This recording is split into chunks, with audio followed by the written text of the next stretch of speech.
नमस्कार, मैं विवेक पाराशर और आप देख रहे हैं जी लाइव का विशेष कार्यक्रम खास मुलाकात। आज इस कार्यक्रम में कांग्रेस के वरिष्ठ नेता हमारे साथ में हैं और कांग्रेस के वरिष्ठ नेता वो हैं जो कि डूंगरपुर बांसवाड़ा के सांसद भी रह चुके हैं, राष्ट्रीय सचिव भी रह चुके हैं और उनको डूंगरपुर बांसवाड़ा का बच्चा बच्चा तक जानता है। जी हाँ, हम बात कर रहे हैं ताराचंद भगोरा जी की। सर, बहुत बहुत स्वागत है डी लाइव स्टूडियो में आपका। धन्यवाद। भगोरा जी, तो हमारा सबसे पहला सवाल आपसे कि आप बांसवाड़ा डूंगरपुर के सांसद भी रहे, आपने काफी विकास कार्य भी किए, फिर भी आपकी सबसे ज्यादा आलोचना होती है, ऐसा क्यों? जहाँ विकास होता है और जो कार्यशील व्यक्ति होता है तो डेफिनेट काम करेगा, तो इससे कई लोगों को ईर्ष्या होती है, कईयों के मन में होता है कि इसके बराबर मैं नहीं करता हूँ। तो कंपटीशन भावना में एक दूसरे को कैसे उससे आगे बढ़े हम, तो जब तक इसको डिमोरलाइज नहीं करें तब तक हम आगे नहीं बढ़ सकते हैं। तो एक प्रक्रिया है ये, चाहे किसी भी पार्टी किसी पद पे हो, ये कंपटीशन की भावना हर एक में रहती है, इसलिए उसमें मुझे कोई तकलीफ नहीं।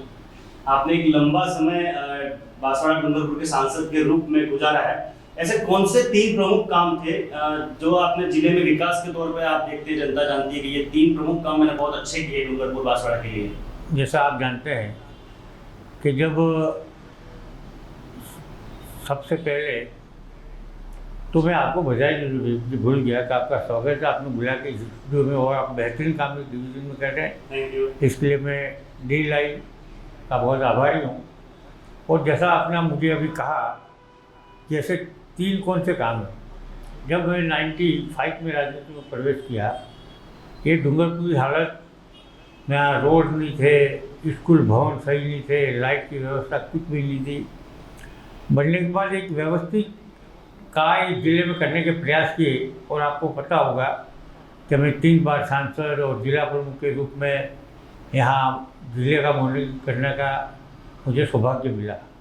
अध्यक्षता मेरे द्वारा की जाती थी, तो हर कार्य की समीक्षा और किस दिशा में जिलों को ले जाना है, इसको मैंने बेहतरीन ढंग से करने की सोची। और यही कारण है कि आज डूंगरपुर जिला उदयपुर, प्रतापगढ़ और बांसवाड़ा से बहुत अग्रणी विकास के क्षेत्र में, चाहे स्कूल भवन शानदार हो, गाँव गाँव तक रोड पहुँचाने का काम हो, चाहे लाइट की व्यवस्था हो, ये बेहतरीन कार्य यहाँ हुए। और एक ज़माना था यहाँ एजुकेशन का स्टैंडर्ड ठीक नहीं था, आज बेहतरीन एजुकेशन का स्टैंडर्ड भी यहाँ है। इसके बाद मेरे मन में आया कि यहाँ आम लोगों के जीवन यापन के लिए बहुत महत्वपूर्ण बड़ी काम होने चाहिए। तो नेशनल हाईवे, रेल लाइन, और जब मैंने देखा कि यहाँ का दिनहीन गरीब व्यक्ति गुजरात के हॉस्पिटल में जा कर के जब बहुत पैसा ज़्यादा दे के परेशान होकर बीमारी से लड़ के आता है, उसका जेब कट जाती है, तो मन में सोचता कि राजनीति में आए हैं, कोई ऐसा काम कर दिया जाए जिससे कि वागड़ अंदर के लोग याद करें। और सौभाग्य से आज से ठीक 7 साल पहले फरवरी महीने में मेडिकल कॉलेज यहाँ लाया, जिससे आपने देखा होगा अभी पूरे मेडिकल की सुविधाएं लोग गुजरात के बजाय यहाँ पहुँचे और बहुत बेहतरीन डॉक्टर। लोग अभी भी नहीं समझ रहे हैं कि गुजरात में बेहतरीन, बल्कि यहाँ बहुत बेहतरीन और अच्छे डॉक्टर तो लोगों को चाहिए। और इस हॉस्पिटल की सुविधा लें, और यहाँ का स्टाफ बहुत बढ़िया है, और मैं सोचता हूँ वो व्यवहार अच्छा सदव्यवहार गुजरात की पैटर्न पर करना शुरू करें तो डूंगरपुर मेडिकल कॉलेज बहुत अग्रणी भूमिका निभा सकता है। अभी वक्त एक छोटे से ब्रेक का, आप बने रहिए डी लाइव न्यूज के साथ।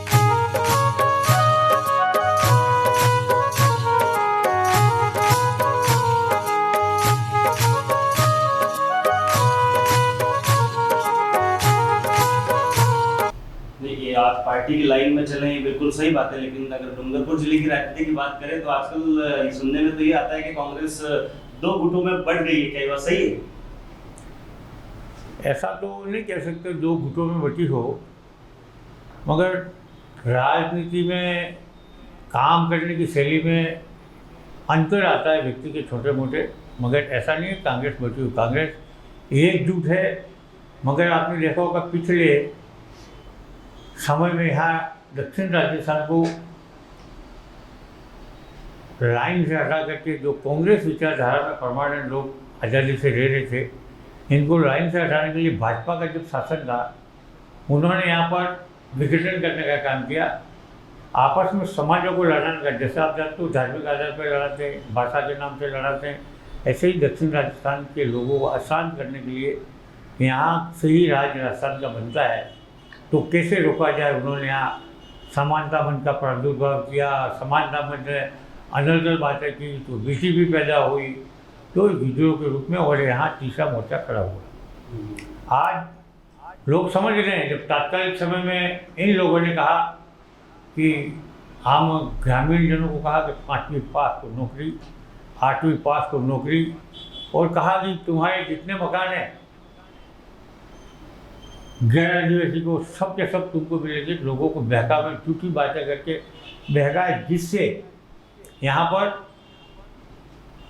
बेटी भी 2 सीटों पे जीती, और उसमें कहीं न कहीं नेग्लिजेंसी कांग्रेस और भाजपा के नेताओं की रही, इसी दौड़ में आ गया है।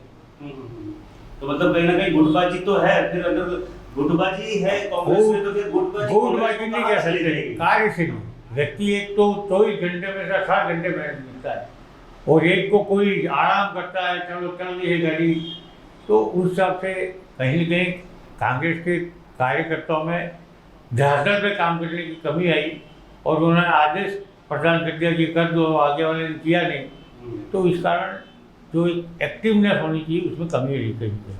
तो आपने क्षेत्र में बहुत काम किया है, चाहे आपके पास पद हो या ना हो, आपने काफी सारा काम किया है, लेकिन अगर गुटबाजी भी है तो सबसे ज्यादा दूसरे गुट वाले आपकी ही क्यों आलोचना करते हैं, विरोध करते हैं हर बात का? ऐसा आपको क्या मतलब आपको क्या लगता है, ऐसा क्यों होता है? वो तो मुझे मालूम नहीं, मैं अपना काम करता हूँ, नेकी कर कुएं में डाल, कौन क्या करता है क्या नहीं करता है।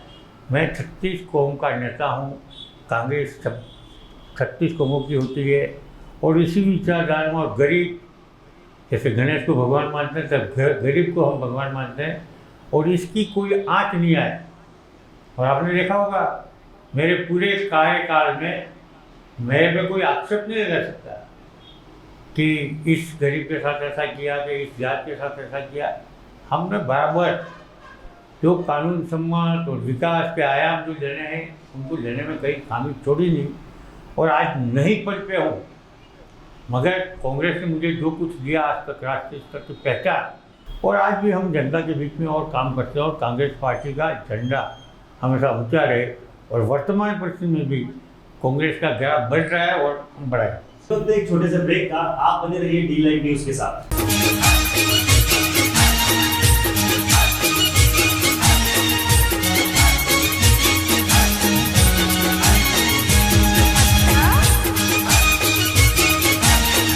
कांग्रेस की बात करते हैं। अभी कुछ समय से कांग्रेस के जिला अध्यक्ष पद का खाली पड़ा है पद, और पहले ही पद जो है वो दिनेश पटनिया जी संभाल रहे थे। जल्द चुनाव हो सकता है, जल्दी चुनाव हो जाए। आपकी नज़र में कौन है, कौन ऐसा बंदा होगा जो कांग्रेस का जिला अध्यक्ष बन सकता है? सही दावेदार की क्या परिभाषा मानते हैं आप?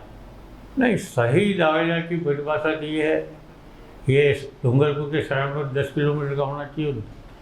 हमेशा कार्यालय 10 से 5 बजे खोले, कुछ में रहे, वो परंपरा फिर से रही है कि कार्यालय खुले, और कार्यालय अगर खुलता है तो जिले भर की जनता कोई छोटी मोटी समस्या कांग्रेस कार्यालय में जाएगी तो उसके समस्या का निदान होता है। तो इससे योग्य पूरे जिले के बड़े जनप्रतिनिधि मिल करके तय करेंगे, जो इसमें सच में फिट बैठेगा उसको बना लिया जाएगा हाईकमान के निर्देश से। तो आप इनडायरेक्टली ये कहना चाहते हैं कि डूंगरपुर का ही हो, जिले का हो, यहाँ का हो, मतलब नहीं, वो सुविधा रहती है। जैसे अभी तक अध्यक्ष मेरे जीवन के अनुभव में जो अध्यक्ष यहाँ मुख्यालय के रहे, आसपास के रहे, तो कांग्रेस कार्यालय परमानेंट खुला रहता है। इसलिए हमारी सोच है कि यहाँ का रहेगा तो कार्यालय खुलेगा तो आम जनता की समस्या का निदान होगा तो कांग्रेस मजबूत होगी। क्षेत्र की राजनीति के बारे में बात करें तो पहले ये देखा जाता था कि क्षेत्र में 2 ही पार्टियां जो है वो कांग्रेस और बीजेपी हमेशा चुनाव के लिए आगे रहती थी, सारी चीजें करती थी। कुछ समय से भारतीय ट्राइबल पार्टी का भी उद्भव क्षेत्र में हुआ है, और उन्होंने अपनी धमक, अपनी छाप छोड़ी है। 2 उनके एमएलए यहाँ पे हैं। तो आपको क्या लगता है कि कितना डैमेज करेगी कांग्रेस को भारतीय ट्राइबल पार्टी? जो डैमेज कांग्रेस को होना था वो विधानसभा चुनाव में और लोकसभा में हुई। और जैसा विधानसभा में उन्होंने बहुत बढ़त प्राप्त की थी, मगर वो लोकसभा में थोड़े पीछे हटे। मगर अभी 2 साल का समय होने जा रहा है, मगर भारतीय ट्राइबल पार्टी ने अब तक क्षेत्र में इनके विकास के नाम की कोई छाप कहीं छोड़ी नहीं। और लोग सोचने लगे कि हमने बहुत भारी कदम उठाया है और गलत कदम उठाया है। हमें कांग्रेस की रीति और नीति में रहते तो डेवलपमेंट के और आयाम खुलते। तो लोगों को अब समझ में आई है धीरे धीरे। और चलिए, तो फिर कांग्रेस जन अगर काम करा सकते हैं तो फिर शहर में नगर परिषद के चुनाव भी नजदीक आ रहे हैं और पंचायती राज के चुनाव भी है। तो नगर परिषद की अगर बात करें तो नगर में कांग्रेस की हालत कभी भी ज़्यादा अच्छी नहीं रही है, तो आपको कैसे परिणाम आने की आस है? ऐसा है, मैं एज ए सांसद रहते हुए और यहाँ कार्य क्षेत्र में किसी भी फील्ड में मैं कमज़ोर नहीं। और मैंने नगरवासियों से हमेशा प्रार्थना की है, एक बार हमारे भावना को देखें, परखें और कांग्रेस की कार्यशैली को देखें, एक बार आजमाइश करके हमको दें। तो अभी जो नगर पालिका चली आज तक 25-30 साल से, इससे कई गुना बेहतरीन कार्य करके हम दिखा सकते हैं। हमारा फायदा है। तो आपके पास कोई सभापति के पद का दावेदार भी है अभी? ऐसा है, जैसे चुनाव के ढोल बजेंगे तो सभापति तैयार होंगे, पर जिस बात की हम गारंटी लेते हैं कि हम ऐसा विकास कराएंगे। और राजस्थान में राज कांग्रेस का है और डूंगरपुर में बहुत सारे अभी स्वच्छता में अग्रणी है, वो बात ठीक है, मगर आपके हर क्षेत्र में पीछे आज भी। तो इस काम को हम प्रमुखता से लेकर कराएंगे। और डूंगरपुर की जनता के जैसे हम खड़े उतरे हैं वैसे यहाँ उतर क्या बताएं। अभी वक्त एक छोटे से ब्रेक का, आप बने रहिए डी लाइव न्यूज़ के साथ।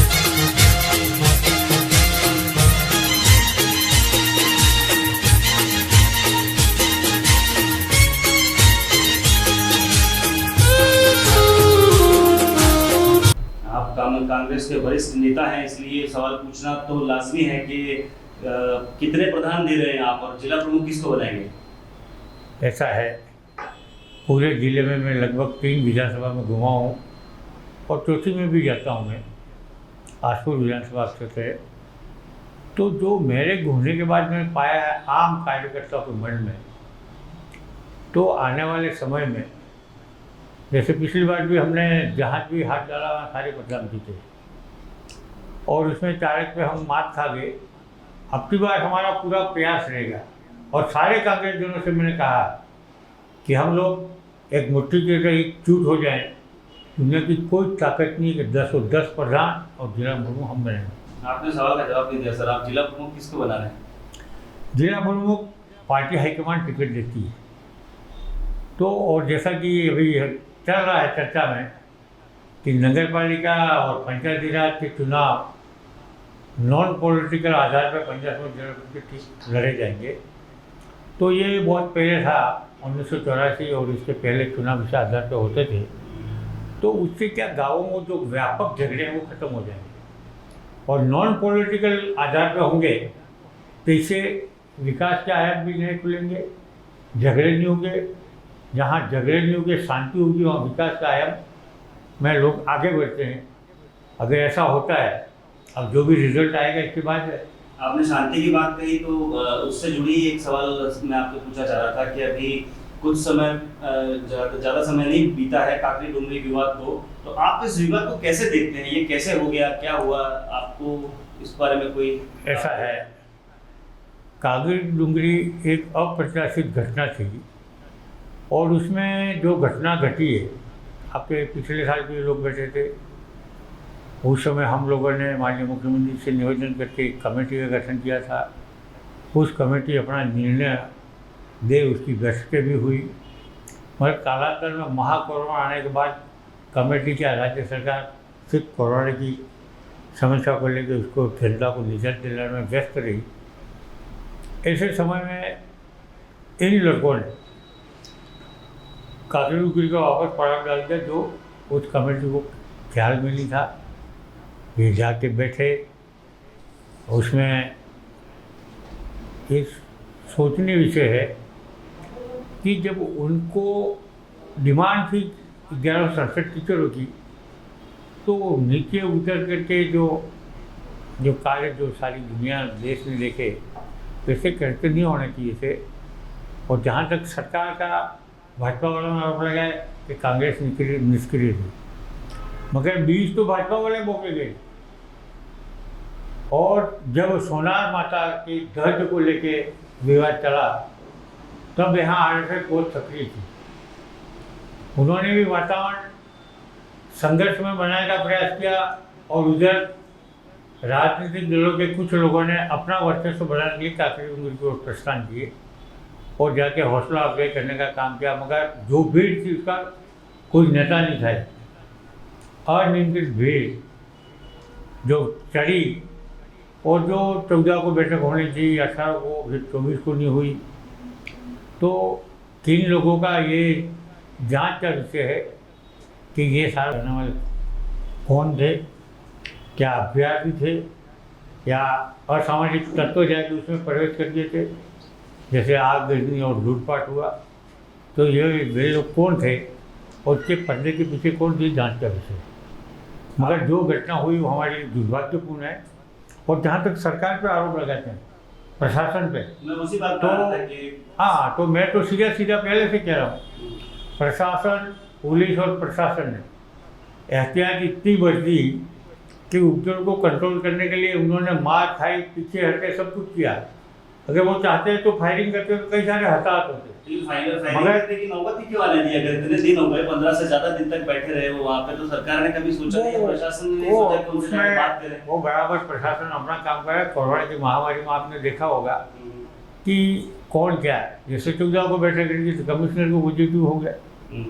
तो कारण तो हैं, मगर जो इन कारणों को मद्देनजर नहीं रखा और जो आप तरह से घटना घटी उसके लिए हम खेद व्यक्त करते ही हैं। मगर तमाम पॉलिटिकल पार्टियाँ एक साथ खैरवाड़ा में बैठक आयोजित की शांति स्थापना करी, इसमें सारे लोग शामिल थे पूरे डिवीजन के। तो आज शांति है। जहाँ तक नुकसान हुआ उसकी भरपाई के लिए राज्य सरकार से सब ने अपनी बात रखी है। आपके जिनको नुकसान हुआ उसकी भरपाई करने के पूरे प्रयास किए जाएंगे। और जो लोग फंसे हैं, गलत काम किया, उसकी हम पैरवी कर नहीं रहे, और गलत लोग फंसने नहीं चाहिए, जिससे कि शांति बनी रहे और लोगों के मन में नहीं कि कानून व्यवस्था में गड़बड़ है। इसलिए पारदर्शिता रख के उस पर जाँच हो। बिल्कुल सर, कांग्रेस को और आपको हमारी तरफ से बहुत बहुत शुभकामनाएं कि आप लोग अच्छा काम करें। वैसे आप तो अच्छा काम कर ही रहे हैं, एक अच्छा नेता भी मिले कांग्रेस को, इसकी भी हम आस करते हैं। आप डी लाइव के स्टूडियो में आए सर, आपका बहुत बहुत धन्यवाद। मैं डी लाइव स्टूडियो को के प्रति बहुत आभार व्यक्त करना चाहूँगा कि आपने वाकई में एक बेहतरीन कार्य का शुभारम्भ किया है। वो निरंतर चले और देश विदेश में ये स्टूडियो चले, और उसके लिए गुणवत्ता कायम रखने की ज़रूरत है, इसको चलाने की ज़रूरत है। जैसा कि मुझे मालूम है कि उद्घाटन समारोह में आए थे, और जहाँ जहाँ हम उद्घाटन में जाते हैं उसको उन्नति में बहुत जल्दी अवसर मिलते हैं, और ये मेरे जीवन का अनुभव है। तो मैं भी भाग्यशाली हूँ और आप भी भाग्यशाली हैं कि डी लाइव बेहतरीन ढंग से आगे चले। बहुत बहुत आभार। धन्यवाद।